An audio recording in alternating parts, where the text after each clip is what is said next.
नमस्कार। आज हम बात करेंगे महान दार्शनिक प्लेटो के संदर्भ में, जिनके विचार उनके तत्कालीन परिस्थितियों की उपज रहे। उन्होंने अपने मनोभावों को डायलॉग के रूप में अपनी पुस्तक रिपब्लिक में संग्रहित किया।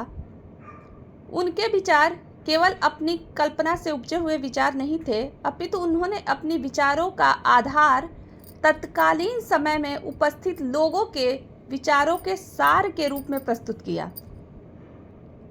जैसा कि प्लेटो ने अपनी पुस्तक रिपब्लिक में एक दार्शनिक शासक की बात कही, साथ ही साथ उन्होंने व्यक्तिगत और सामाजिक न्याय की बात कही और इन सब को स्थापित करने के लिए एक ऐसी शिक्षा संरचना को हमारे समक्ष प्रस्तुत किया जिसके माध्यम से हम एक अच्छे समाज, एक अच्छे राज्य का निर्माण कर सकते हैं।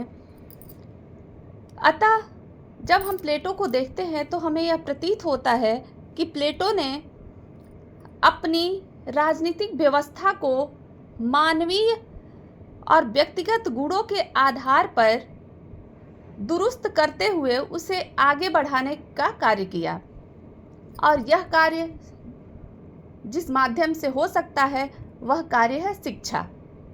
अतः प्लेटो ने अपनी पुस्तक रिपब्लिक में शिक्षा के संदर्भ में विस्तृत विवेचना की है।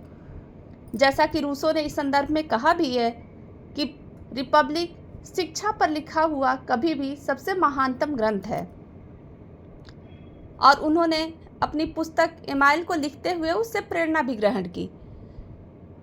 जब प्लेटो अपने शिक्षा सिद्धांत की रचना करते हैं, उसी के साथ उन्होंने उसमें कार्य विशेषीकरण, व्यक्तिगत न्याय, स्त्री समानता, साम्यवाद एवं सामाजिक न्याय के साथ जो सबसे उनकी उत्तम कृति है या दार्शनिक शासक की बात जो हम कहते हैं, उसको भी उन्होंने अपनी शिक्षा व्यवस्था के माध्यम से ढूंढ निकालने का प्रयास किया है।